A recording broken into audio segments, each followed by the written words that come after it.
Hello guys, it's me, Leon, and welcome for brand new video. In I'm going to show you the best GLAIVIER PVE control build. So in this guide I will show you what abilities and awaken skills you want to have. Then I will explain what are the best engravings and gems used for endgame content. And lastly, I will show you the best gameplay and what stats you need to allocate for PvE so you would be able to get the highest damage possible and much more. So, if this sounds interesting to you, let's get started. GLAIVIER is a spear build martial art and she is a very fast class based, using two different weapons as known as stances. Red for pinnacle and blue for control. And in this guide we will use control stance. So the main goal for this class is to charge the 3 bars to get the huge damage boost. And this class has a very fast counter skill as well. So control engraving will give you buffs for movement, crit damage and flat damage as well. So if you are looking for a build for chaos, raids or any other PvE contents, this is the one for you. So now let's move to the build, and those are the skills what you need to have. So for the first ability, which is Stampeding Slash, you need to have 10 skill level to unlock Flurry Expertise, Enhanced Strike, and Raving Blades. For gems, you need to have both. One for skill down reduction, the other one is for skill increase damage. For runes, you need to have Bleed.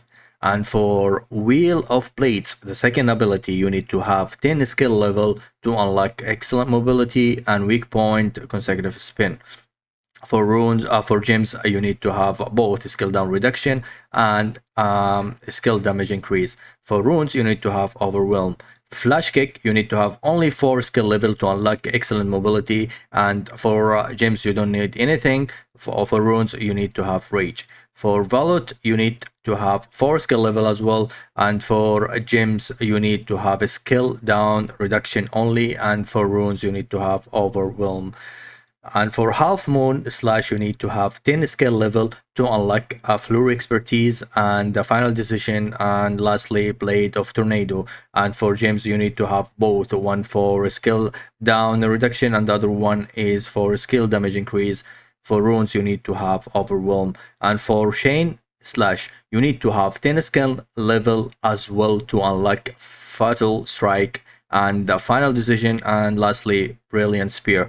For gems, you need to have both, one for skill damage increase and the other one is for skill cooldown reduction. For runes, you need to have Overwhelm. And Raging Dragon Slash, you need to have 10 skill level to unlock Quick Preparation, Quick Slash and Awakening. And for gems, you need to have both skill down reduction and the scaling damage increase. For runes, you need to have Overwhelm. And lastly, Shackling Blue Dragon, you need to have 10 skill level to unlock Quick Preparation and Blitz, and lastly Critical Spear. For gems, you need to have both, one for skill damage increase, the other one for skill cooldown reduction, and lastly for runes you need to have Conviction. And as well for your awakening, you need to have Storming Great Dragon. For gear and stats, try to get the Argus crit damage set with the stat of 1350 crit and 350 swiftness. With this, you will be able to do a good amount of damage. For engraving, as long as we are going to use a control, so the first one will be a control engraving, and the second one will be Adrenaline, will boost your crit rate and attack power as well. The third one is a Curse Doll, is significant to increase your attack power 16%. In return, you will have a plenty of reduction, 25% healing. The fourth one, which is a Grudge, it is the most advanced engraving in the game, recommended for tier 3 because it gives you 20% damage. In return, you will receive 20%. So my recommendation here to use Grudge at least level 2, because level 1 is not that efficient. For the fifth one, called Keen Blunt Weapon, which give 50% crit damage.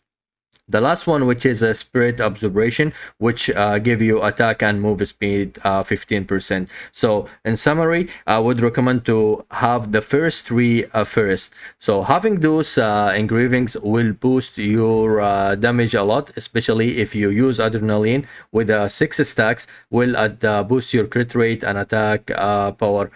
And with that, you will have a good amount of damage. So now let's move to the gameplay. With leveling up and more play, you will get familiar with the skills. I'll try to give you a short description. So the sequence ability will be like this. First, you have to start with flash kick. As long as you have rage runes, there is a chance to get attack power boost. Second, use shackling blue dragon for crit resistance debuff, and then use all your back attack abilities, which are Half Moon Slash, Stampeding Slash, Chain Slash, and Raging Dragon Slash. If you find this video useful, please don't forget to like and subscribe, and I hope to see you in another video.